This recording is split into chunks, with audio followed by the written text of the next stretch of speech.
las 5 de la tarde. Estamos en tiempo de territorio negro, ese sí. Ayer se cumplieron Manu Marlasca, Luis Rendueles. Buenas tardes a los dos. Hola.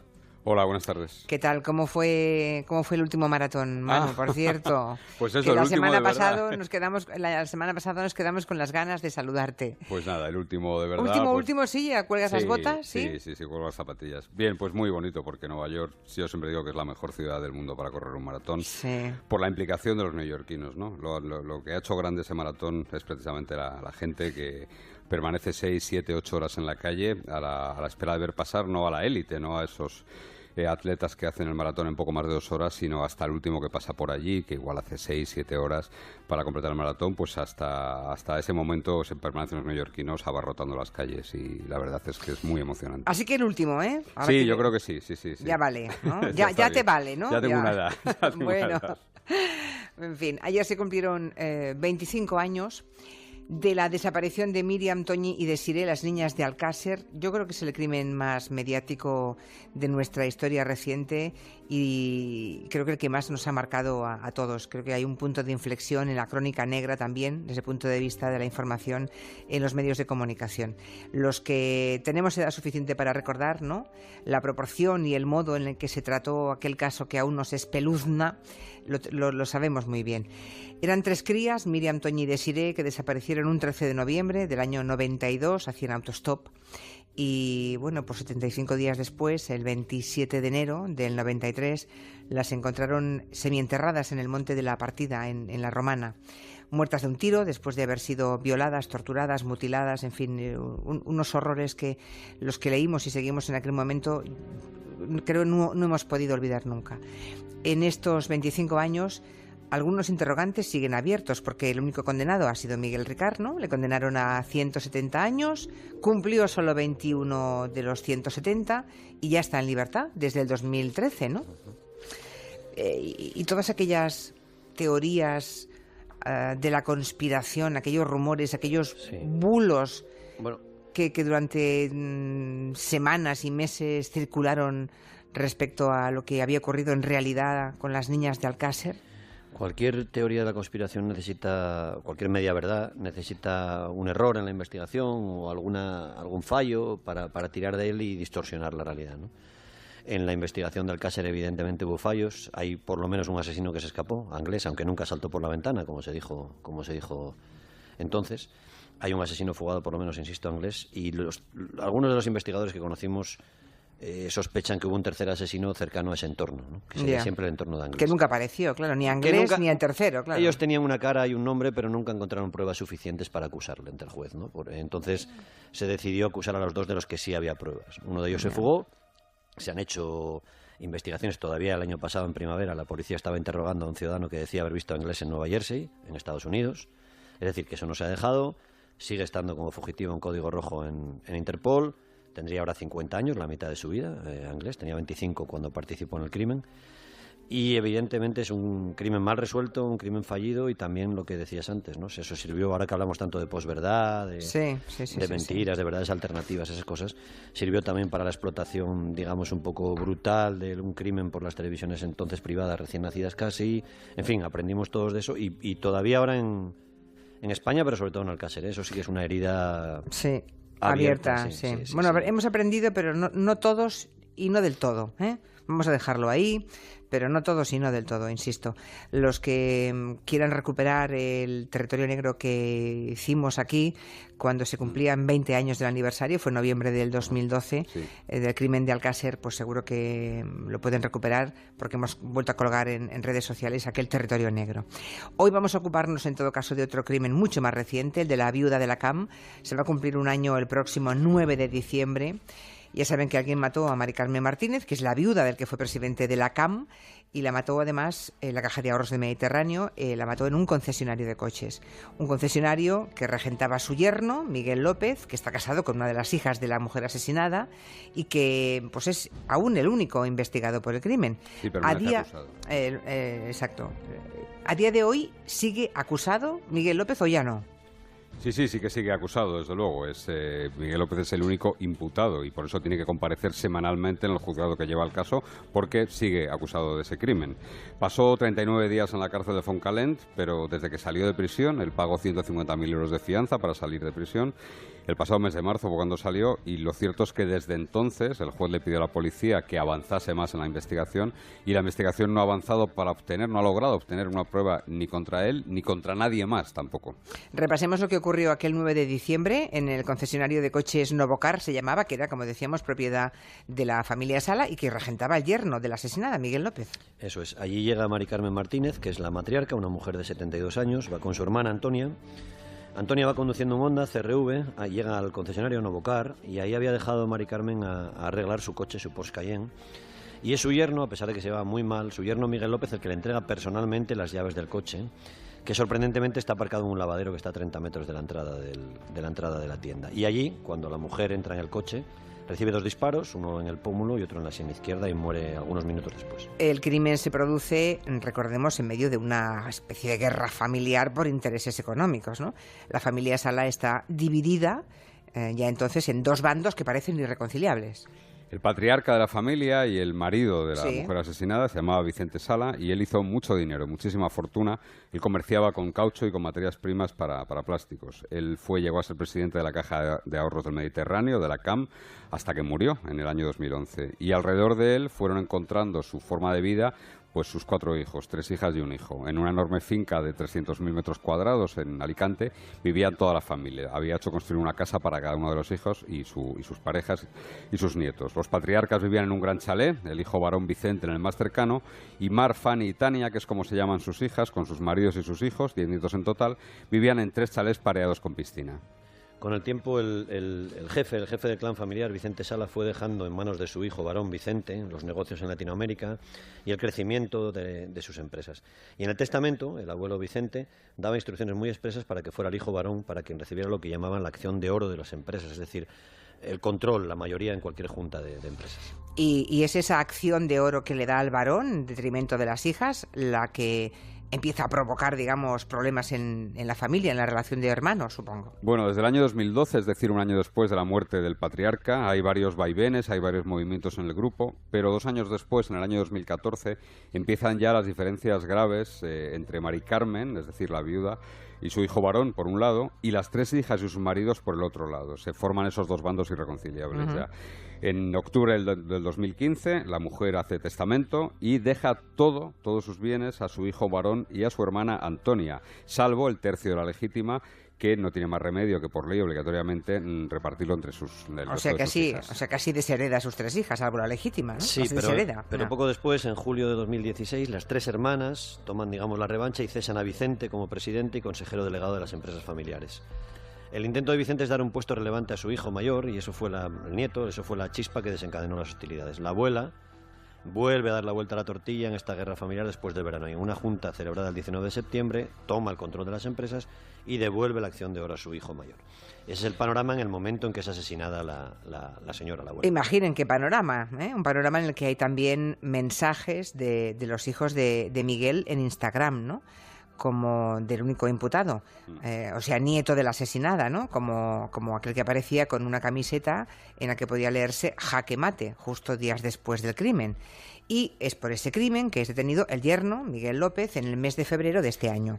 Así es, la policía recogió y los hizo constar una serie de indicios, concretamente 19 indicios que contamos aquí en este espacio en su día, que convertían a Miguel en el sospechoso número 1. Este cúmulo de indicios fue más que suficiente para que el juez decidiese encarcelar al yerno de Mari Carmen Martínez, aunque lo cierto es que 40 días después, 39 concretamente, le pone en libertad bajo fianza, después de pagar 150.000 euros, a la espera de nuevas pruebas contra él que la policía, lo decíamos antes, no ha logrado reunir todavía. La defensa de Miguel López cree que las investigaciones fueron dirigidas hacia él desde un principio y que descartaron cualquier otra posibilidad. O si lo hicieron, si barajaron otra posibilidad, lo hicieron de forma muy rápida. O sea, habláis de que contra el yerno, contra Miguel López, solamente había indicios. Entiendo que no se han hallado pruebas, ni una sola. O sea, esta vez la ciencia no ha ayudado a la policía a descubrir quién está detrás de ese asesinato. No, los informes científicos no descubren aquí al asesino, no hay una prueba definitiva. Vamos a detallar algunos de ellos. En una mano de la víctima se encontró ADN masculino que no era del sospechoso. No era de él. Ya. Es un ADN que permanece anónimo, aunque el juez ha ordenado que se compruebe con todos los empleados que estaban en el coche. Incluso con los sanitarios. Lo mismo ocurre con otro dato importante, que en la vaina de un cartucho de las balas que mató a Mari Carmen también hay restos biológicos, tampoco corresponden con Miguel, con su yerno. Y en este caso parece que ese ADN podría ser del asesino, ¿no? Tampoco las 4 huellas dactilares reveladas en el coche de la mujer pertenecen al yerno. Volvemos a lo mismo, Julia, para evitar teorías de la conspiración. Puede ser tan sencillo como que algún empleado del garaje intentara sujetar a la mujer, levantarla cuando estaba tumbada, o tan sencillo como que un sanitario cogiera una bala sin guantes, es decir, puede haber muchas explicaciones. Puede haber muchas explicaciones, pero lo que está claro es que no hay huella biológica del yerno, ¿no? Recuerdo que después de su detención de Miguel López también fue la policía a su domicilio, a su despacho, lo registró todo. En esos registros la policía no encontró nada significativo que sirviera para apuntalar la acusación que había contra él. Bueno, que había o que aún hay contra él. Que aún hay contra él. Se hallaron armas para las que Miguel López tenía licencia, pero ninguna de esas armas está relacionada con el crimen. Se hicieron las pruebas pertinentes y ninguna de ellas fue la usada para asesinar a Mari Carmen. De hecho, en el taller que tenía en su casa y en el que podría haber manipulado las balas, porque los cartuchos que mataron a la mujer estaban manipulados, los agentes de homicidios encontraron varias herramientas, pero un informe de la policía científica certifica que los proyectiles no habían sido manipulados con esas herramientas halladas en el taller de Miguel López. El día del crimen se le practicó al sospechoso la prueba de residuos de disparo en su piel y en su ropa y también dio negativa. También, o sea, el mismo día ya. Sí. Pero sí es cierto, y ese era uno de los indicios que en principio recogía la policía, que Miguel López tenía armas a su disposición. Él tenía armas en casa y era aficionado al tiro, eso sí. Sí, tenía incluso licencia de tirador, de tiro olímpico, pero era un tirador flojete, ¿eh? Hemos revisado sus puntuaciones en tiradas obligatorias a las que tenía que acudir para renovar su licencia, sí. Y no era un buen tirador. Aunque para matar a Mari Carmen Martínez a la distancia que se hizo, casi a quemarropa, no hacía falta ser un tirador de élite. No, desde luego, la defensa de Miguel López obviamente defiende su inocencia, lógico, y en un escrito presentado recientemente en el juzgado creo que habla de la posibilidad de que la muerte de su suegra, de Mari Carmen, hubiera sido por un intento de robo, ¿no? Eso ha dicho la defensa. Sí, ese escrito lo que hace es desarrollar una teoría que ahora contaremos y además pide una serie de pruebas suplementarias que creen que no se han practicado hasta el momento y que serían importantes para tratar de esclarecer lo ocurrido allí en ese concesionario y lo ocurrido justo antes y en el momento de la muerte de Mari Carmen. En ese escrito se reitera que no hay pruebas para acusar a Miguel Ángel y apunta a ese posible atraco como móvil del crimen, ¿no? Lo cierto es que en los primeros compases de la investigación la policía ya trabajó con la hipótesis del robo. Incluso una de las empleadas de Novocar contó que poco antes del crimen 2 hermanos marroquíes habían estado en el concesionario y que a ella le resultaron algo sospechosos. La policía los localizó, los identificó y descartó su autoría, descartó que tuviesen nada que ver con el crimen. Lo que se pregunta a la defensa en ese escrito es por qué, si se admite que pudo ser un robo, no se investigó más, se dejó todo en esos 2 hermanos marroquíes. Oye, ¿y qué pruebas aporta la defensa del único imputado para sostener esta teoría del robo? Que pues, hay alguna habrá, supongo. Sí, le dan la vuelta a uno de los indicios que cree la policía, ¿no? El sitio del lugar del crimen, ¿no? El lavadero del concesionario de coches, propiedad del yerno, ¿no? Para la defensa, para la policía es un indicio de que fue una encerrona y de que la arrastró ahí el yerno, ¿no? Para la defensa, sin embargo, es que es un sitio oscuro, solitario, es cierto, y que además sin ninguna cámara, me acuerdo que lo comentamos en su momento. El único sitio en el que no se... todo el concesionario, tremendo. Que linda con un callejón y según los abogados del acusado podían haber estado esperando allí delincuentes, ¿no? En segundo lugar, lo que dicen es que el tipo de coche de Mari Carmen, un Porsche Cayenne, es uno de los vehículos más apreciados por organizaciones dedicadas a robos de coches, porque es un coche que se vende muy bien en África, en Asia, en Europa del Este. Y en tercer lugar, y es un dato un poco sorprendente, que ese mismo coche, el coche del crimen, fue robado años antes. ¿Cómo que el mismo coche fue robado? Sí, en el año 2010 la Guardia Civil recuperó 2 Porsche Cayenne, uno de ellos, el de la propia Mari Carmen, tras una persecución muy espectacular por la provincia de Valencia y Alicante. El coche fue robado en Alicante, muy cerca precisamente del lugar en el que ahora estaba el concesionario, precisamente en lo que había allí antes, que era un lavadero que estaba junto a un tanatorio en Alicante. El propio Miguel López le contó a la policía en esos primeros momentos de las pesquisas que el crimen podía ser consecuencia de un robo porque, según les dijo él a la policía, su suegra tenía un carácter muy fuerte, era una persona bastante grande, pesaba algo más de 100 kilos y se podría haber resistido a cualquier intento de atraco. Es decir, la hipótesis que plantea la defensa es que la mujer fue asaltada, ¿no? Que ella se resistió a dejar su coche y que pudo morir tiroteada por los ladrones. Aunque eso sí, los ladrones al final ni se llevan el vehículo ni se llevan ningún otro efecto personal de la asesinada. Pero tampoco tiene que demostrarla, basta con sembrar la duda sobre la otra. A pesar de todas las lagunas que pueda tener, el abogado de Miguel López da una explicación. Dice que los ladrones no se llevaron el coche porque no encontraron las llaves y porque salieron a toda prisa después de tirotear a Mari Carmen. Es cierto que la policía tardó en hallar las llaves, que estaban en la alfombrilla del conductor, Sí. y la defensa sostiene que con el cuerpo de la mujer en el asiento, muriéndose en aquel momento, desangrándose, no parece muy lógico ponerse a buscar las llaves, para lo que habría que haber apartado el cuerpo de la mujer. Tampoco se llevaron el bolso los ladrones que estaban en el asiento del copiloto, y en ese bolso había cosas valiosas, había dinero, y tampoco un reloj bastante valioso que tenía ella, un Patek Philippe, quiero recordar.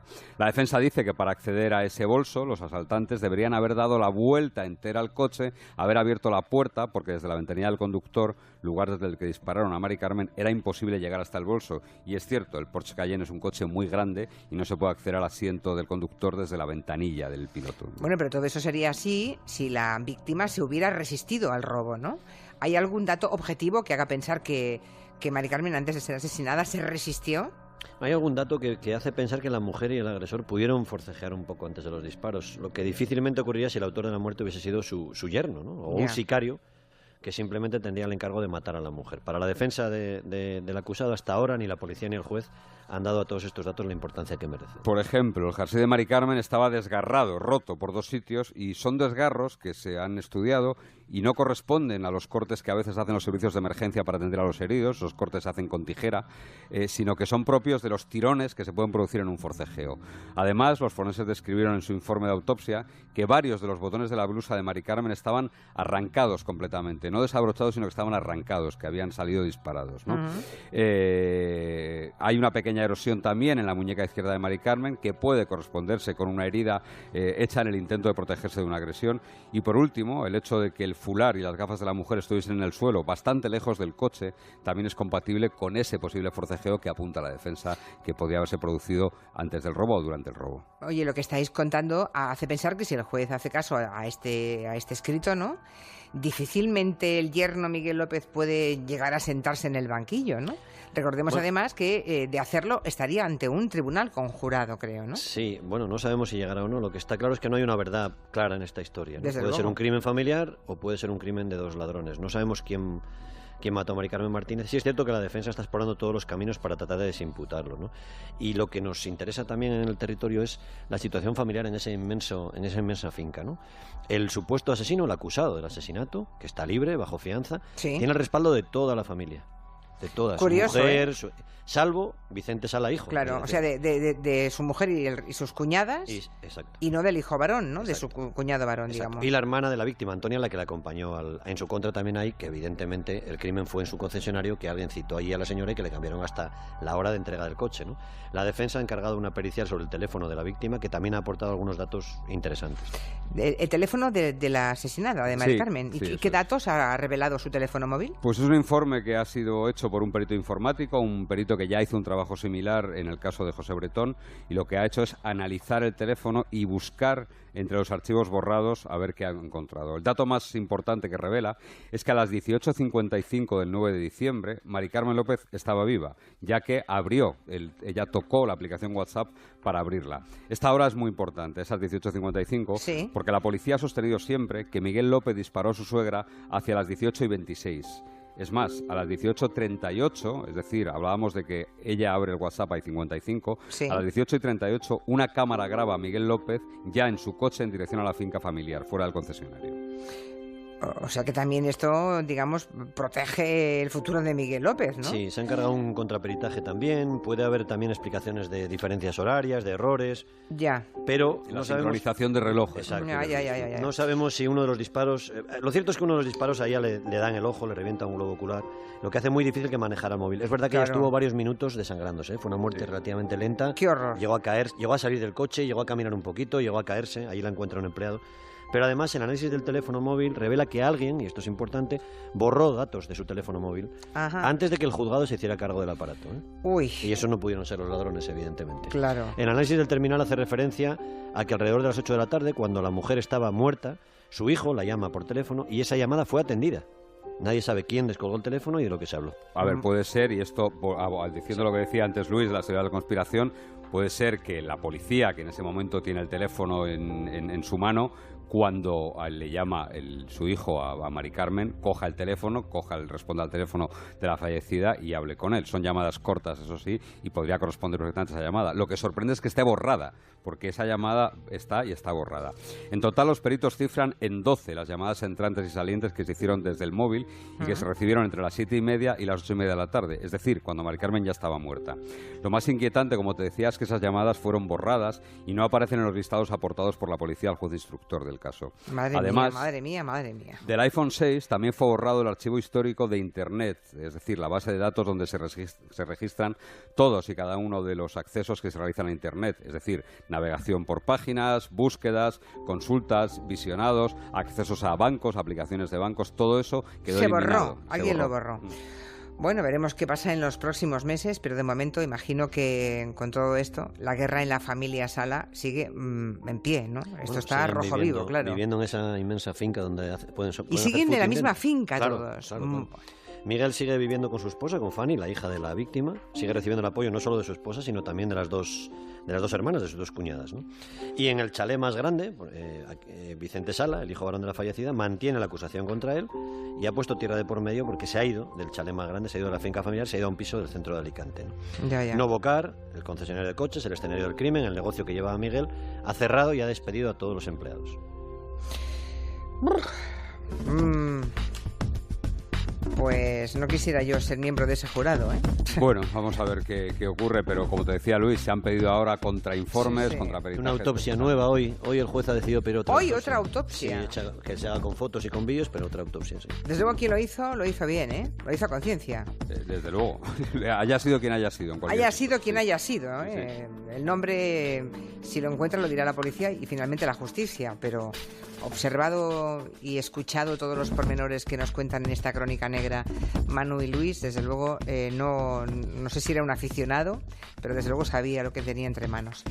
Gracias a los dos. Adiós. Gracias. Hasta la semana que viene. Adiós. Ya que estamos en la crónica negra, voy a hablar un momento.